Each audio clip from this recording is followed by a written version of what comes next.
So we're continuing to look at some 300 pieces of information that are prophecies that foretold of a Jewish Messiah that would come to save not only Israel as a nation, but the world. So we're going to look at another prophecy now that further narrows this down, like information that one man, Jesus of Nazareth, fulfilled.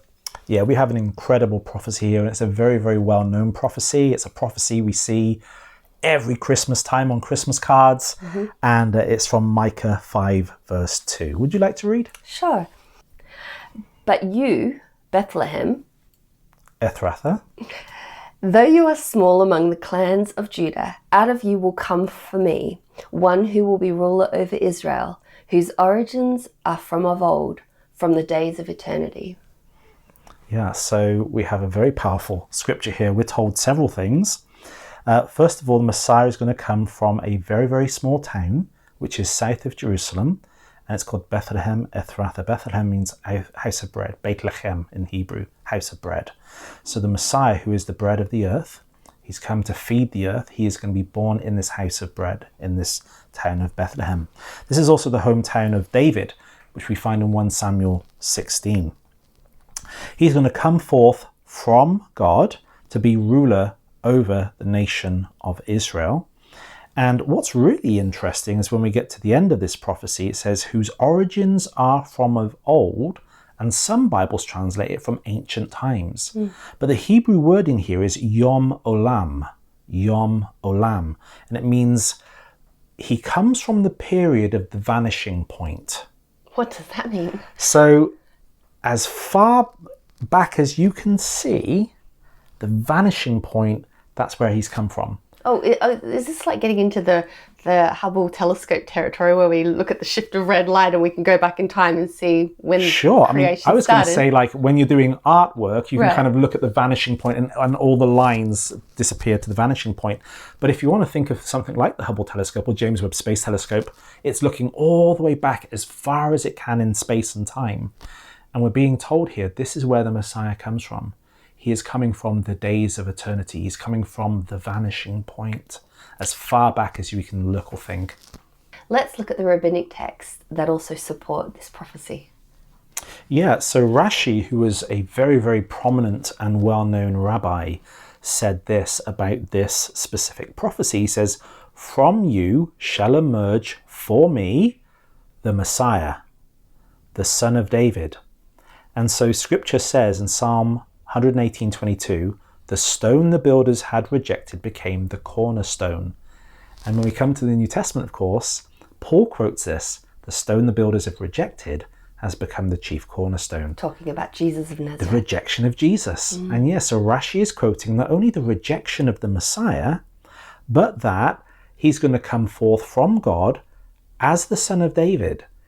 How was Rashi writing this down when Jesus hadn't come yet? Was he quoting something else? He's quoting from Old Testament scripture there. Yeah, he's quoting from, I believe it's the Psalms, that the one who is rejected will become the chief cornerstone. I mean, that's pretty huge right there, to just go, actually Israel rejected, well, the scribes and the Pharisees rejected Jesus as the Messiah, but then he became the cornerstone.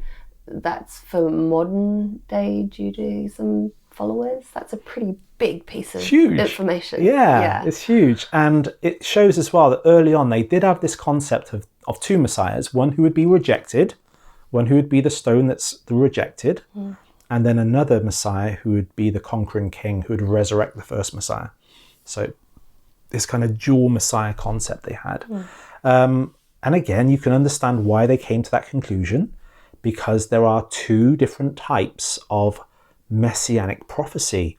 One where the Messiah is killed, one where the Messiah reigns. Must be two Messiahs. No, one Messiah, two comings. Two times in history. Yes, and so this is where a lot of the rabbis got their understanding from. A second quote we can use is from the Perki de Rabbi Eliezer, which says, whence we do know the name of the Messiah was pre-mundane. In other words, it existed before creation, because it is said his name shall endure forever before the sun. Yinon was his name, from Psalm 72. Yenon, before the world had been created. Another verse says, But thou, Bethlehem Ephrathah, which art to be least among the thousands of Judah, from thee shall come forth unto me, who is to be ruler over Israel, whose ancestry belongs to the past, even to the days of old. And he's quoting, of course, Micah 5:2 there. The past, whilst as yet the world had not been created. So here they're clearly saying the Messiah comes from the period in time before the world was created.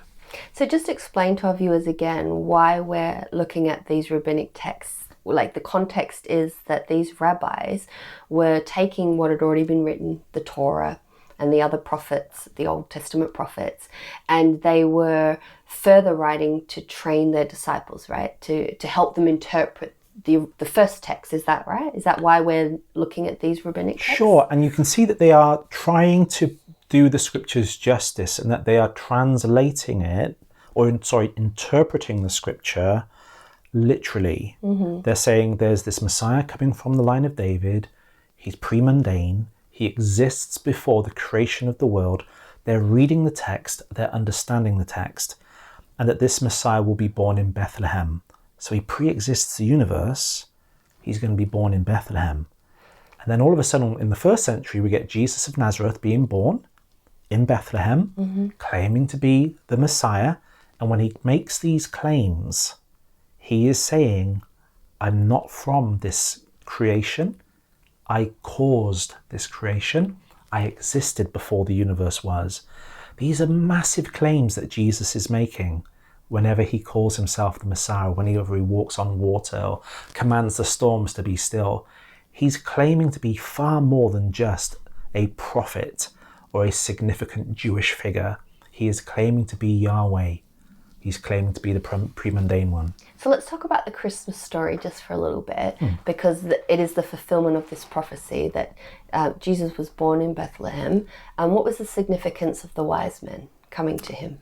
That's a great question. So the wise men had at least two prophecies available to them. The first one was Balaam's prophecy from the book of Numbers that says that there's one coming in the future who will have the scepter, and he will rule and reign over Israel. And his sign is the star.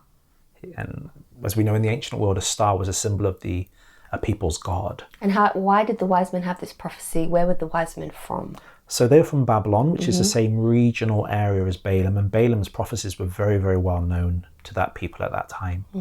Then secondly, the Magi had ruling over them during the time of the Babylonian captivity, that we read about in the book of Daniel, for instance, that Daniel was the head of the Magi, and Daniel was given the exact timing of when the Messiah would appear.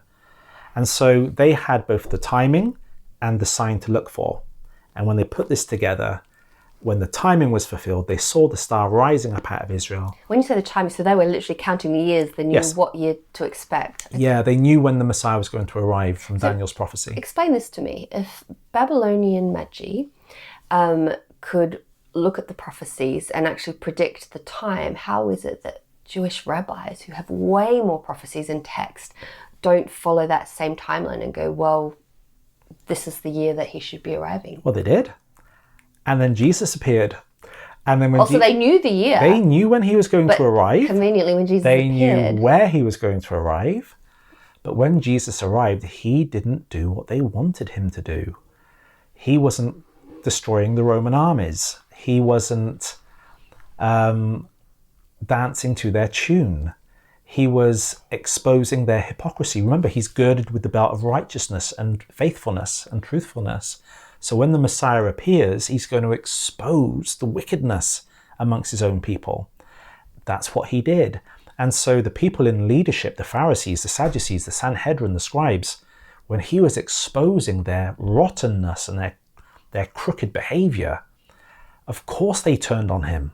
They didn't want this one to be the Messiah. So the Jews knew the timing and the arrival, and even though Jesus was probably the only person at that time that could have fulfilled any of these prophecies, he wasn't recognized. But then these, well, we can't call them atheists, they probably had a god, but these Babylonian Magi come looking for this this God that was supposed to be born, did they come to Bethlehem?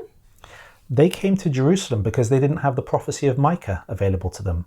They had the prophecy of Balaam. They had the prophecy of Daniel. Because Daniel was in exile in Babylon. Right, and he was the head of the Magi. Right. So he was a revered figure to them. And most likely the Magi that came to worship in Bethlehem with the Christmas story, they were most likely God-fearers, worshippers of Yahweh because of Daniel's influence in that kingdom. He was a very, very powerful man in his day. And so they come to Jerusalem because that's where kings are from.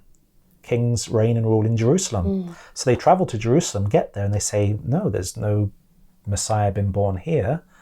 And so they ask the scribes, where's the Messiah to be born? And they quote from Micah. They ask the Jewish scribes. Yes. Where is the Messiah to be born? Where is he to be? And they say he's to be born in Bethlehem. So they travel to Bethlehem. Herod wants them to come back with a report, where is this baby? But they're warned in a dream not to go back to Herod. And so they go back to Babylon. I am just curious, if as a religion or a people group, you were watching and waiting for hundreds of years for this promised one to arrive, and then you get the equivalent of wise men or teachers from another nation coming to you and saying, it's time, where might we find him? You would have thought that there maybe would have been some Jewish rabbis that followed along and could have been a part of the Christmas story. Do you know what I mean? Was nobody curious to go, sure, these guys are going looking, they think it's the time. Why nobody went with them? I mean, there's no record of that. Yeah, well, this is Herod the Great. He had a grip of fear over the people. And so if they wanted to, they maybe wouldn't have gone. Sure, their life would have been forfeit. And so... Okay. So it wasn't like a curiosity. He was a madman. So wasn't there lack of curiosity or perhaps lack of reading the signs and the times? It was fear of what would happen to them. Yeah, and so this is why the Magi were instructed to go to Bethlehem. If you find the child, come back and report it to us. Because they wanted to know if this Messiah really had been born at this time. And Herod had a different plan. If the Messiah has been born, I'm going to kill him because he's a threat to my throne and power.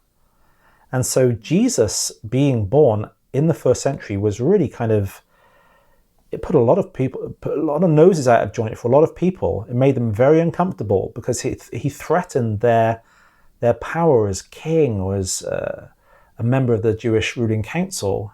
He challenged those things just by his mere presence. And so, of course, they wanted to get rid of him. Of course, they wanted him dead.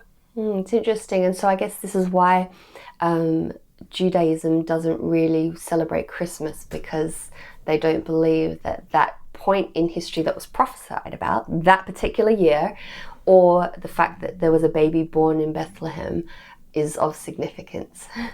Absolutely. And they are very, very strongly discouraged now by their rabbis not to look into the matter of the timing of when the Messiah is to appear, because the rabbis know it points to Jesus. And so Jewish people within synagogue, for instance, they tend to skip those portions of the book of Daniel. They tend to skip the portion of Isaiah 53 that Messiah would suffer and die for the sins of Israel.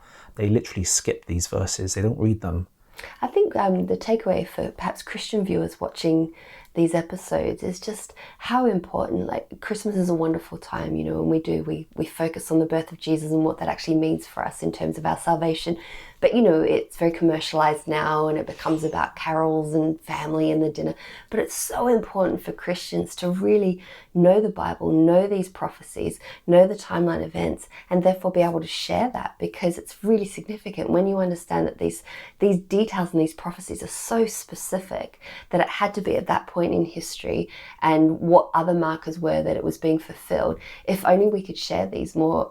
But I don't feel like it's often in the common vernacular of somebody. When we talk about Christmas, we talk about the baby Jesus and the Star of Bethlehem, but we sort of don't go into this kind of detail. That would be so much more convincing. Yeah, and that's why we've kind of decided to do these videos, right? So we want to get this information out to people because it's all there in black and white. It's great. Appreciate your knowledge, Paul. Thank you again.